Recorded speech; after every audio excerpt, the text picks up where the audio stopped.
Berenice.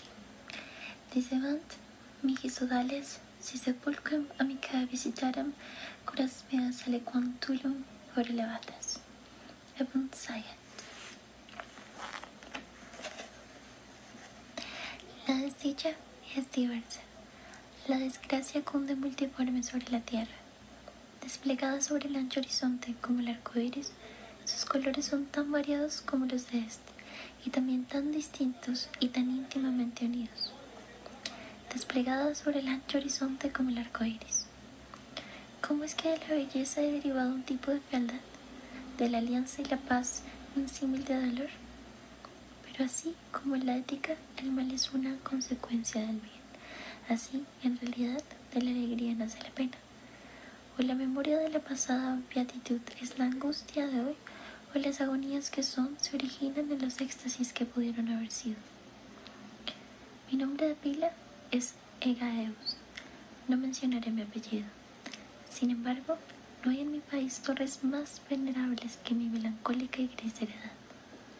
Nuestro linaje ha sido llamado raza de visionarios, y en muchos detalles sorprendentes, en el carácter de la mansión familiar, en los frescos del salón principal, en las colgaduras de los dormitorios, en los relieves de algunos pilares de la sala de armas, pero especialmente en la galería de cuadros antiguos, en el estilo de la biblioteca y, por último, en la peculiarísima naturaleza de sus libros, hay elementos más que suficientes para justificar esta creencia. Los recuerdos de mis primeros años se relacionan con este aposento y con sus volúmenes, de los cuales no volveré a hablar. Allí murió mi madre. Allí nací yo. Pero es simplemente ocioso decir que no había vivido antes, que el alma no tiene una existencia previa. ¿Lo negáis? No discutiremos el punto. Yo estoy convencido, pero no trato de convencer. Hay, sin embargo, un recuerdo de formas aéreas, de ojos espirituales y expresivos, de sonidos musicales aunque tristes, un recuerdo que no será excluido, una memoria como una sombra, vaga, variable, indefinida, insegura, y como una sombra también en la imposibilidad de librarme de ella mientras brilla el sol de mi razón. En ese aposento nací. Al despertar, de improviso de la larga noche, de eso que parecía sin serlo la no existencia, a regiones de hadas, a un palacio de imaginación, a los extraños dominios del pensamiento y la erudición monásticos, no es raro que mirara a mi alrededor con ojos asombrados y ardientes, que malgastara mi infancia entre libros y disipara mi juventud en ensoñaciones. Pero sí es raro que transcurrieran los años y el cenit de la virilidad me encontrara aún en la mansión de mis padres. Sí, es asombrosa la paralización que subyugó las fuentes de mi vida. Asombrosa la inversión total que se produjo en el carácter de mis pensamientos más comunes. Las realidades terrenales me afectaban como visiones, y solo como visiones, mientras las extrañas ideas del mundo de los sueños se tornaron en cambio no en pasto de mi existencia cotidiana, sino realmente en mi sola y entera existencia.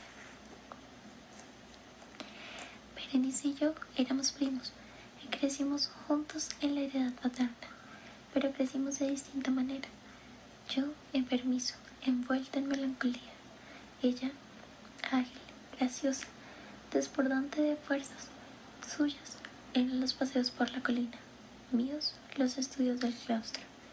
Yo, viviendo encerrado en mí mismo y entregado en cuerpo y alma a la intensa y penosa meditación. Ella, vagando despreocupadamente por la vida, sin pensar en las sombras del camino o en la huida silenciosa de las horas de las negras.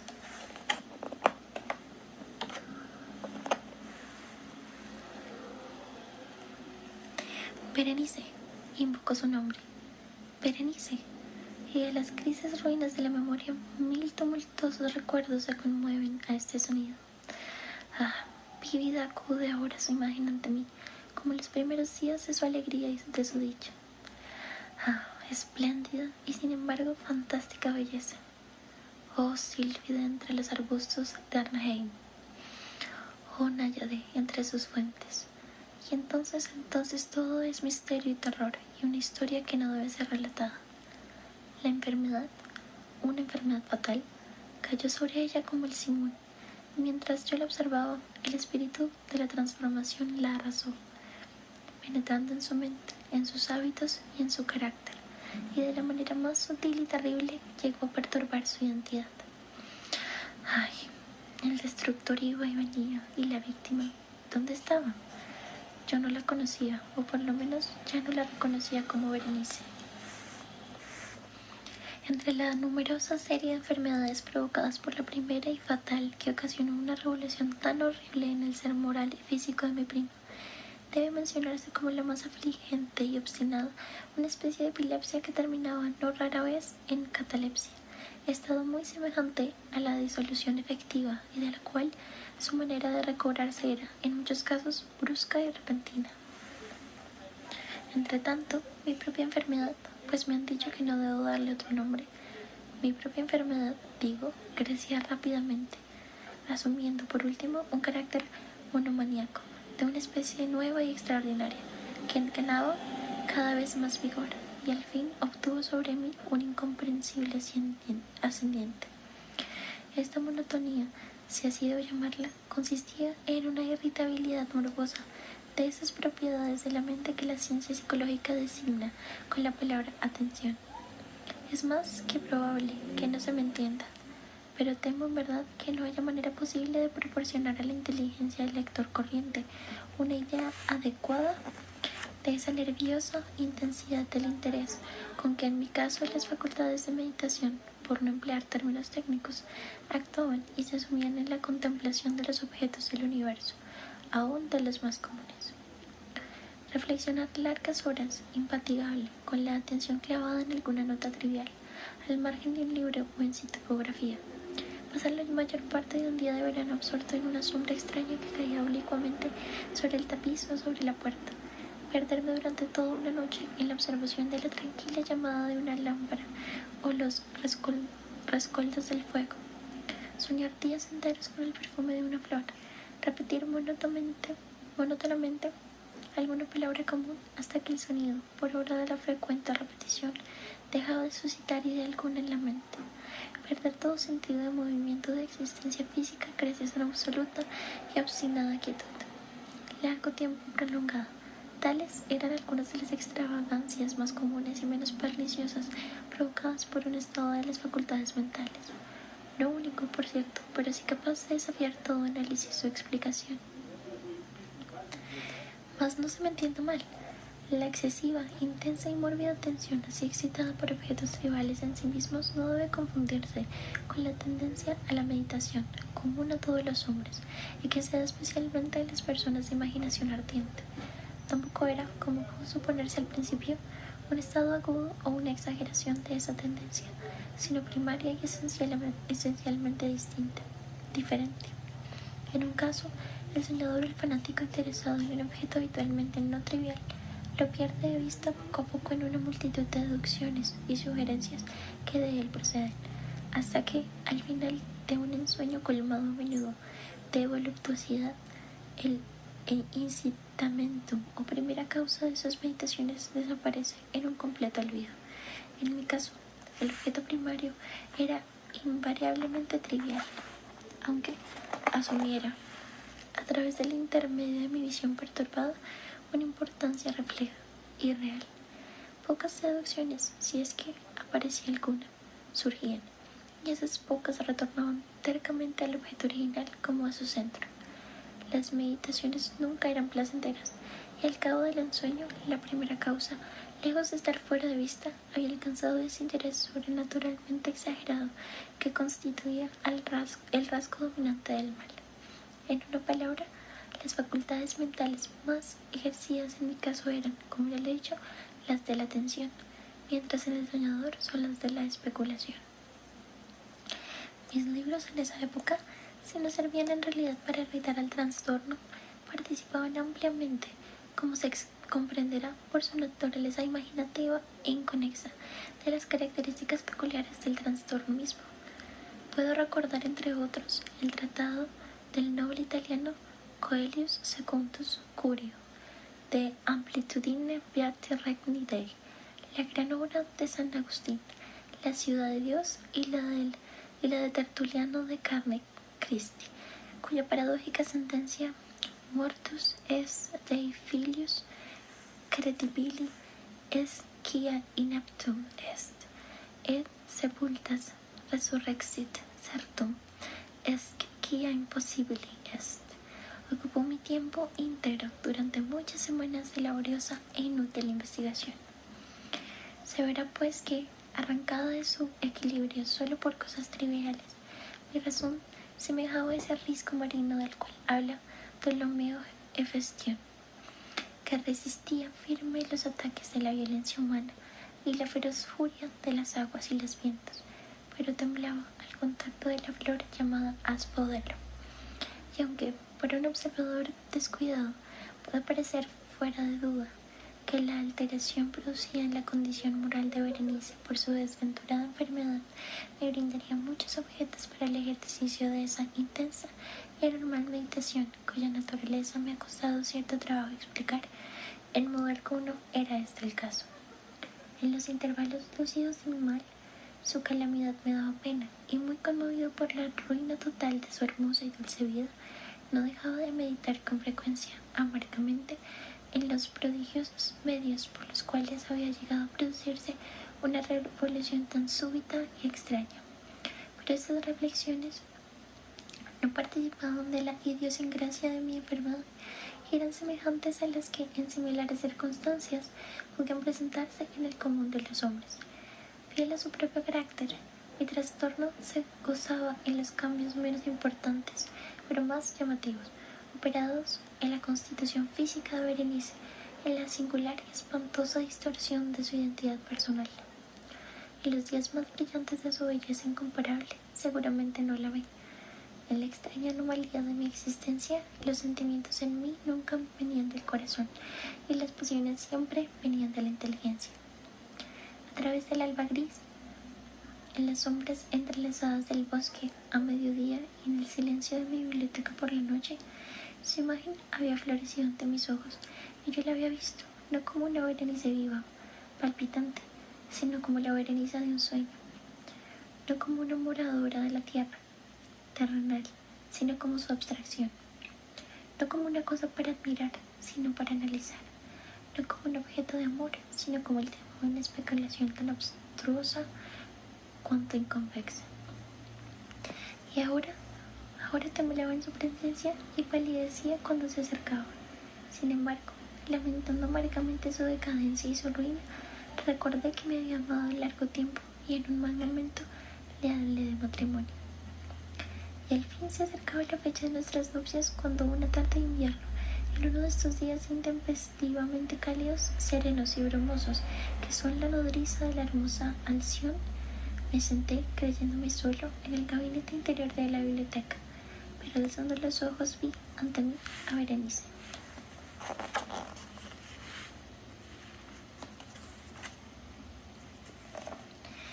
Fue mi imaginación excitada, la influencia de la atmósfera brumosa, la luz incierta crespular del aposento y los grises vestidos que envolvían su figura, los que le dieron un contorno tan vacilante e indefinido. No sabría decirlo. No profirió una palabra, y yo por nada del mundo hubiera sido capaz de pronunciar una sílaba. Un escalofrío helado recorrió mi cuerpo. Me oprimió una sensación de intolerable ansiedad. Una curiosidad devoradora invadió mi alma, y reclinándome en el asiento, permanecí un instante sin respirar, inmóvil, con los ojos clavados en su persona. Ay, su delgadez era excesiva, y ni un vestigio del ser primitivo asomaba en una sola línea del contorno. Mis ardorosas miradas cayeron por fin en su rostro. La frente era alta, muy pálida, singularmente plácida, y el que en un tiempo fuera cabello de azabache caía parcialmente sobre ella, sombreando las hundidas sienes con innumerables rizos, ahora de un rubio reluciente, que por su matiz fantástico discordaban por completo con la melancolía dominante de su rostro. Sus ojos no tenían vida ni brillo, y parecían sin pupilas, y esquivé voluntariamente su mirada vidriosa para contemplar sus labios finos y contraídos. Se entreabrieron y en una sonrisa de expresión peculiar, los dientes de la cambiada Berenice se revelaron lentamente a mis ojos. Ojalá nunca los hubiera visto, o después de verlos hubiese muerto. El golpe de una puerta al cerrarse me distrajo, y alzando la vista vi que mi prima había salido del aposento, pero del desordenado aposento de mi mente. Ay, no había salido ni se apartaría del blanco y horrible espectro de los dientes, ni un punto en su superficie, ni una sombra en el esmalte, ni una holladura en el borde hubo en esa pasajera sonrisa que no se grabara a fuego en mi memoria. Los vi entonces con más claridad que un momento antes. Los dientes, estaban aquí y allí y en todas partes, visibles y palpables ante mí, largos, estrechos, blanquísimos, con los pálidos labios contrayéndose a su alrededor, como en el momento mismo en que habían empezado a distenderse. Entonces sobrevino toda la furia de mi monotonía y luché en vano contra su extraña e irresistible influencia. Entre los múltiples objetos del mundo exterior no tenía pensamiento sino para los dientes. Los ansiaba con un deseo frenético. Todos los otros asuntos y todos los diferentes intereses se absorbieron en una sola contemplación. Ellos eran los únicos presentes a mi mirada mental, y en su insustituible individualidad llegaron a ser la esencia de mi vida intelectual. Los observé a todas las luces, les hice adoptar todas las actitudes, examiné sus características, estudié sus peculiaridades, medité sobre su conformación, reflexioné sobre el cambio de su naturaleza. Me estremecía al asignarles en mi imaginación un poder sensible y consciente, y aún sin la ayuda de los labios una capacidad de expresión moral. Se ha dicho bien de Mademoiselle Sayet que tout se pas se tient de sentiment, y de Berenice yo creía con la mayor seriedad que tout se tient était décidé. Este fue el insensato pensamiento que me destruyó. Decidé. Por eso era que los codiciaba tan locamente. Sentí que solo su posesión podía devolverme la paz, restituyéndome a la razón. Y la tarde cayó sobre mí y vino la oscuridad. Duró y se fue. Y amaneció el nuevo día y las bromas de una segunda noche se acumularon. Y yo seguía inmóvil, sentado en aquel aposento solitario. Y seguí sumido en la meditación, y el fantasma de los dientes mantenía su terrible ascendiente, como si con la claridad más viva y más espantosa flotara entre las cambiantes luces y sombras del recinto. Al fin irrumpió en mis sueños un grito como de horror y consternación, y luego, tras una pausa, el sonido de turbadas voces mezcladas con sordos lamentos de dolor y pena. Me levanté de mi asiento y, abriendo de par en par una de las puertas de la biblioteca, vi en la antecámara a una criada deshecha en lágrimas, quien me dijo que Berenice ya no existía. Había tenido un acceso de epilepsia por la mañana temprano, y ahora, al caer la noche, la tumba estaba dispuesta para su ocupante y terminados los preparativos del entierro. Me encontré sentado en la biblioteca y de nuevo solo. Me parecía que acababa de despertar de un sueño confuso y excitante. Sabía que era medianoche y que desde la Puerta del Sol Berenice estaba enterrada, pero del melancólico periodo intermedio no tenía conocimiento real, o por lo menos definido. Sin embargo, su recuerdo estaba repleto de horror. Horror más horrible por lo vago, terror más terrible por su ambigüedad. Era una página atroz en la historia de mi existencia, escrita toda con recuerdos oscuros, espantosos e ininteligibles. Luché por descifrarlos, pero en vano, mientras una y otra vez, como el espíritu de un sonido ausente, un agudo y penetrante grito de mujer parecía sonar en mis oídos. Yo había hecho algo. ¿Qué era? Me lo pregunté a mí mismo en voz alta, y los susurrantes ecos del aposento me respondieron. ¿Qué era? En la mesa, a mi lado ardía una lámpara, y había junto a ella una cajita. No tenía nada de notable, y la había visto a menudo, pues era propiedad del médico de la familia. Pero ¿cómo había llegado allí a mi mesa? ¿Y por qué me estremecí al mirarla? Eran cosas que no merecían ser tenidas en cuenta.